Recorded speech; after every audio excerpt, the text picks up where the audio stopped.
Salve, meus queridos, dar sequência com vocês aqui nas aulas aí. Eu sou o professor Guilherme Moraes e a gente vai dar sequência então aos efeitos, né, ou seja, pós Revolução Francesa com era napoleônica. A gente vai trabalhar aí com vocês rapidinho, né, ou seja, alguns pontos mais importantes. A gente não vai se prolongar muito durante esse tema. Até porque geralmente é sempre mais cobrada a parte de bloqueio continental e o Código Civil Napoleônico desse período, né? E aí o pós, que é o Congresso de Viena e a Santa Aliança. Aí uma foto do famoso e bonitão Napoleão Bonaparte. Então a gente tem, né, ou seja, o que é chamado de era napoleônica dividido então em dois períodos, né? O que é chamado consulado e a política do império, tá? Então, o que acaba acontecendo? Que nem eu falei para vocês, em 1799 ele é convidado a fazer parte de uma reorganização política dos girondinos, o que é chamado justamente de consulado, onde ele ficaria no poder, né, aconselhado por dois diretores. Então, ele se torna o cônsul, uma espécie de poder supremo executivo, e aconselhado então por dois diretores girondinos nesse momento. Ele tem uma série de problemas, né, ou seja, em suas mãos nesse momento. E esse problema a gente vai perceber que é uma França em crise, né, e cada vez mais uma ameaça da Inglaterra.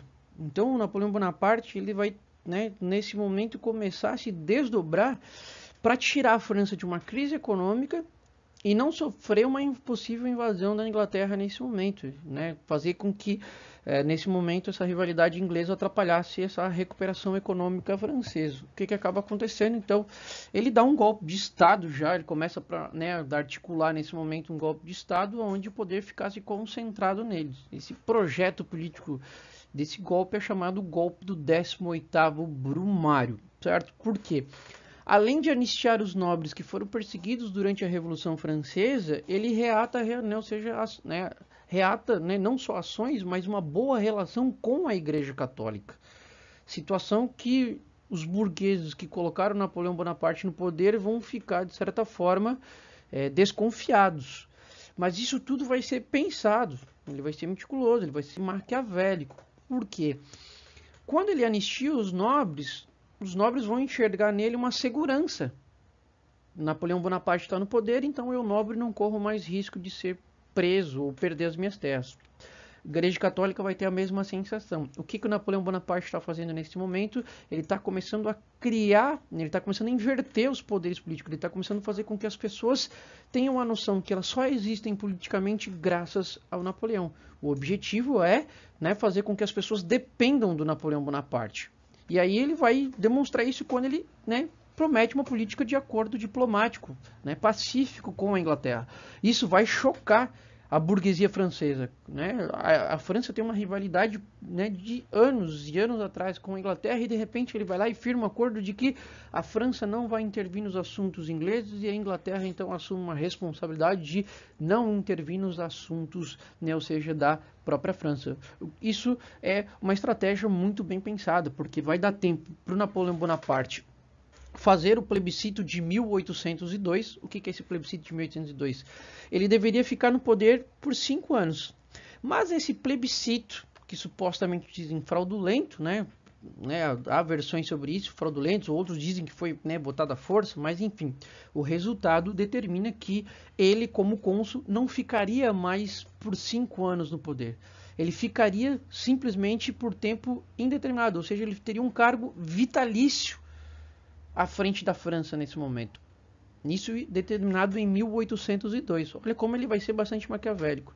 Então, todas essas articulações, e principalmente essa diplomacia com a Inglaterra, vão levar, então, nesse momento, que o Napoleão Bonaparte começa a investir na indústria francesa, né? Na urbanização para facilitar o comércio, né? Então, nas ruas, na reformação de prédios públicos, na construção de monumentos históricos. Então, essa urbanização, essa industrialização vai gerar um grande emprego. Essa geração de emprego vai, então, aumentar um grande número, né? Ou seja, de mão de obra assalariada dentro da França. Retomamos aquela ideia do que, né, ou seja, a Declaração dos Direitos do Homem e do Cidadão fizeram lá na Revolução Francesa em 10 anos atrás, em 1789. abole a servidão, introduz a mão de obra assalariada. Por quê? Trabalhador com dinheiro, ele vai fazer o quê? Com grana na mão nesse momento, vai consumir. Então, com todas essas medidas políticas e pensadas e bem planejadas pelo Napoleão Bonaparte, a França começa gradualmente a dar uns sinais de recuperação. Só que o Napoleão vai ser estrategista, porque ele vai dizer, olha, a França só está se recuperando graças a quem? A mim, Napoleão Bonaparte. Então ele vai trazer essa imagem, essa política estratégica marqueteira aí nesse momento, ok? Então ele vai dar o segundo golpe, né? Então ele vai, né, em 1804, tirar, né, ou seja, fazer um novo plebiscito, tirando esses dois conselheiros. A partir de agora é só ele que manda na política, né, ou seja, da França. E essa política, então, vai praticamente consolidar o império, né? Ele fica por tempo indeterminado no poder, poder hereditário nesse momento, e aí, né, o poder executivo, legislativo e judiciário passam a ser controlados por ele. Por quê? O Senado, olha só como ele vai ser estrategista. O Senado agora, ele perde a função de criar leis.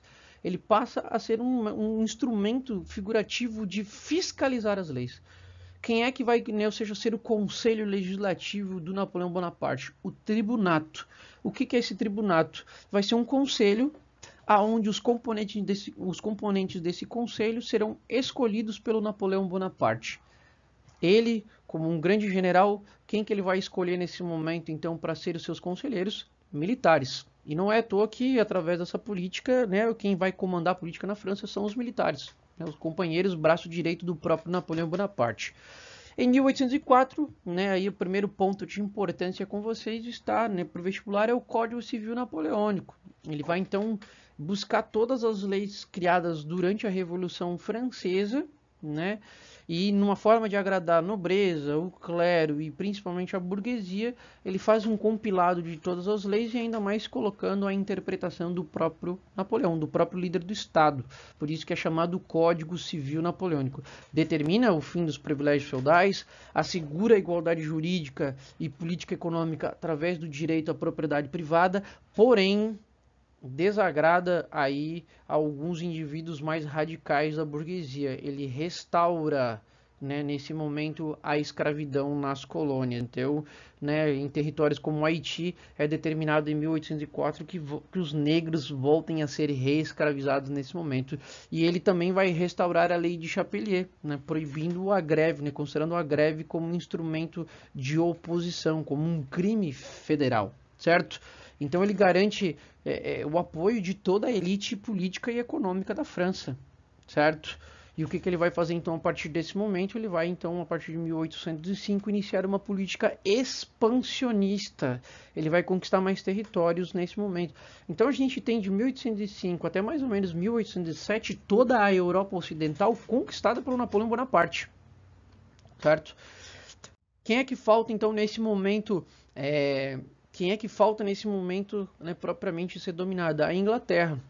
Só que o Napoleão Bonaparte ele vai perceber nesse momento que a Inglaterra ela tem uma marinha muito forte, ele não consegue duelar diretamente com ela. Então o que ele vai fazer? Em 1806 ele determina o bloqueio continental, que as nações, né, ou seja, europeias, estão expressamente proibidas de terem quaisquer contatos com a Inglaterra, né? O objetivo é enfraquecer a economia inglesa e focar numa política econômica monopolista da França, de que os franceses então não comprassem mais produtos industrializados da Inglaterra, e sim da França. Na Europa até vai dar certo, só que a Inglaterra leva sucesso, porque ela tem várias áreas de contato, né, nas Américas, na África e na Ásia. Então, nessas áreas fora da Europa, a Inglaterra ainda tem, né, ou seja, um espaço muito forte. A situação se agrava, né, que a gente tem o caso aí que a professora de História Geral, desculpa, a professora de História do Brasil já deve ter trabalhado com vocês, que é a questão, né, em 1808, a família real portuguesa foge para o Brasil, justamente, né, por causa dessa pressão francesa.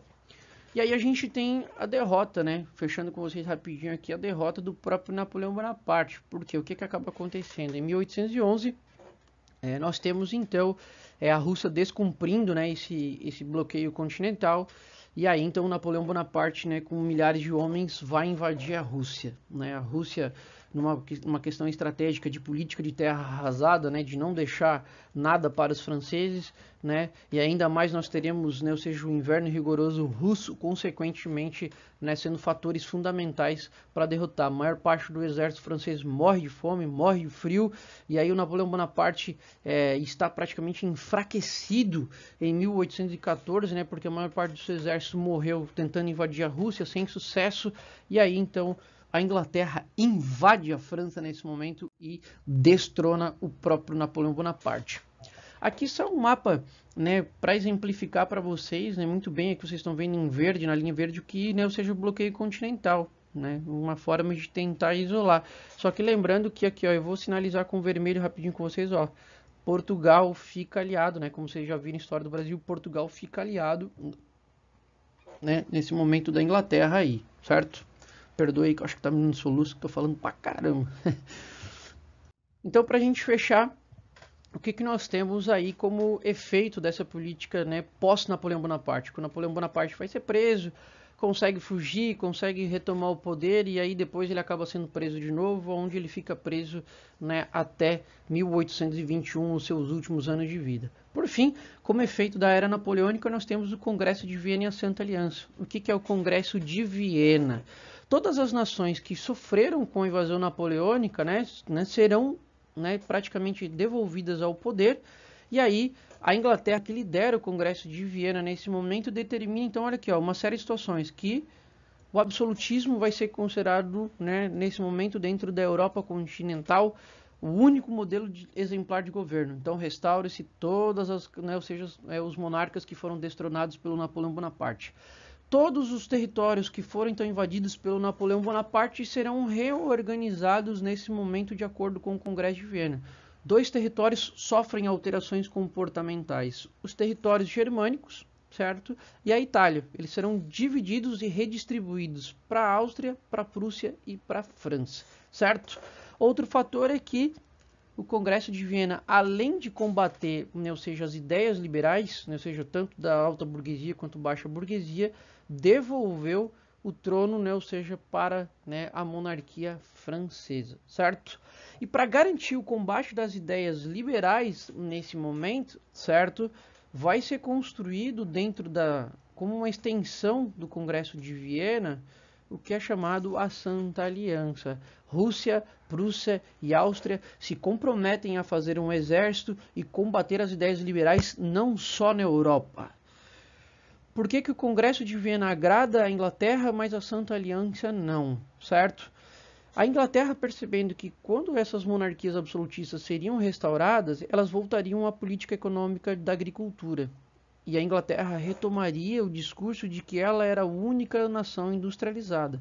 Só que quando nós temos uma política militar, que nem a Santa Aliança, de, né, militarizar e perseguir as ideias liberais, isso vai, né, em confronto à ideia econômica inglesa.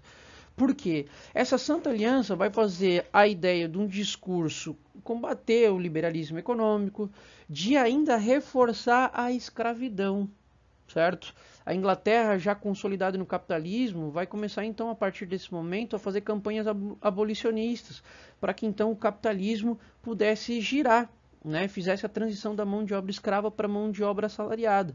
E essa Santa Aliança vai perseguir os movimentos abolicionistas e os movimentos, né, ou seja, de independência nas colônias.